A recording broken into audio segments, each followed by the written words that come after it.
Donald Trump blinked awake, feeling oddly refreshed, despite not remembering falling asleep.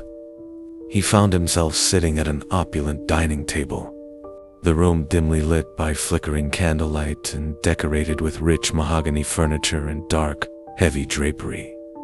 Across from him, Hannibal Lecter sat poised, his face calm and unreadable, dressed in a finely tailored suit. The table between them was laden with silver platters and fine china, all bearing a decadent spread of food. Trump looked down at the feast before him, his stomach growling at the sight. Thick slices of perfectly cooked meat, roasted vegetables glistening in rich sauces, and the warm, savory scent of something he couldn't quite identify filled the air. His mouth watered. "Well, well, well, Hannibal. What a meal you've got here." Trump's voice boomed with enthusiasm as he picked up a fork, his small hand gripping it eagerly. "This looks fantastic, really top-notch, and I know food, believe me. The best food. This might be the best meal I've ever seen." Lecter inclined his head slightly, a faint smile touching his lips. "I'm glad you approve, Mr. President. I've prepared something truly special for tonight." Trump didn't need any more encouragement. He dug in with gusto, spearing a thick slice of meat and popping it into his mouth. His eyes widened as he chewed, the flavors bursting across his tongue. "Wow, this is incredible," he exclaimed, his voice muffled by the food in his mouth. "What kind of meat is this? It's so tender, it just melts in your mouth." "You know, I've had a lot of steaks in my time. Trump steaks, best in the world, by the way, but this is something else." Lecter watched him with calm, unblinking eyes. "I'm pleased it suits your taste, Mr. President. The meat is rare. A delicacy, in fact."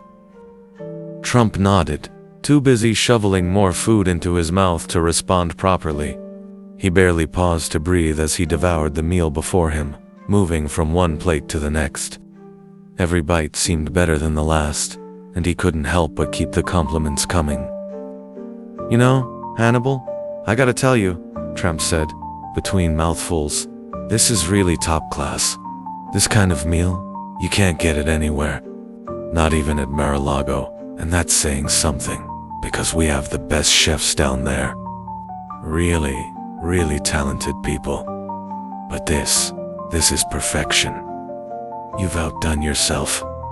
Lecter's thin smile remained in place, his eyes never leaving Trump. "I'm honored you think so, Mr. President. It's a meal designed with you in mind." Trump nodded, oblivious to the dark undertone in Lecter's words. He continued eating, his tiny hands working furiously as he cut into more of the meat, fork and knife clattering against the china. His stomach swelled with satisfaction, but his appetite only seemed to grow. "I've eaten in the best places all over the world," Trump said, around another mouthful of meat. "But this is the best of the best. You know, I could have you cooking at my hotels. You'd be huge. People would pay a fortune for this kind of meal." Trump hotels, serving the finest. What is this? Anyway, some kind of veal? Lecter leaned forward slightly, his eyes gleaming in the candlelight.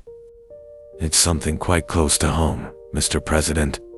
A personal touch, you could say." Trump raised an eyebrow, but he shrugged it off, too enthralled with the food to care. "Well, whatever it is, it's fantastic. You've got a gift, Hannibal. A real gift." For the next hour, Trump feasted, barely coming up for air as he polished off plate after plate of the meal.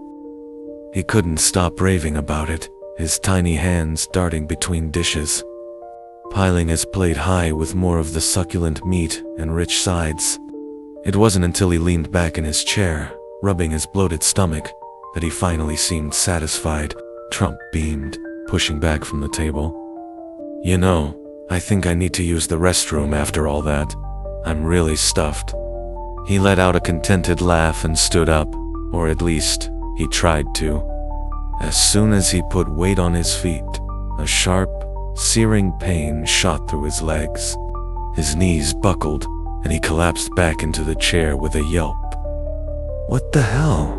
Trump gasped, looking down in confusion. "Why can't I?" He froze. His legs, beneath the table, were bandaged from the knees down, thick and bloodied. His feet, his precious feet, were gone. For a long moment, Trump stared in disbelief, unable to comprehend what he was seeing. "Where are my feet?" he cried, his voice cracking in panic. Lecter rose slowly, still calm, still composed, his hands clasped in front of him. "You've already enjoyed them, Mr. President. A rare treat, indeed. Prepared just for you." Trump's face went pale, his mouth working soundlessly as his brain struggled to process the horror of what had just been said.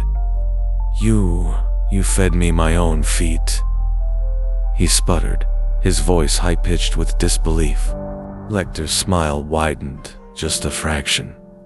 "Yes. It seemed fitting, don't you think? Given all the times you've put your foot in your mouth, I thought I'd make the metaphor a reality." Trump's eyes bulged as he looked down at the empty plates in front of him. His stomach churned violently as the truth sank in. He had eaten his own feet, happily, unknowingly, with compliments flying from his lips the whole time. No, this can't be." Trump's hands flew to his bandaged stumps, tears of rage and horror filling his eyes. "You sick bastard." Lecter remained unmoved, his expression almost pitying. "You've enjoyed the finest cuisine tonight, Mr. President. I dare say it's a meal you'll never forget." Trump Temlin tried once more to stand, but the pain in his legs sent him crashing to the floor. He lay there, gasping, clutching at the blood-soaked bandages where his feet had once been, sobbing in disbelief. Hannibal Lecter glanced down at him with an almost surgical detachment, then turned and began to leave the room. "I'll have you arrested," Trump screeched, his voice hoarse, eyes wild. "You're finished. You hear me? You're finished." Lecter paused at the doorway, his hand resting on the frame.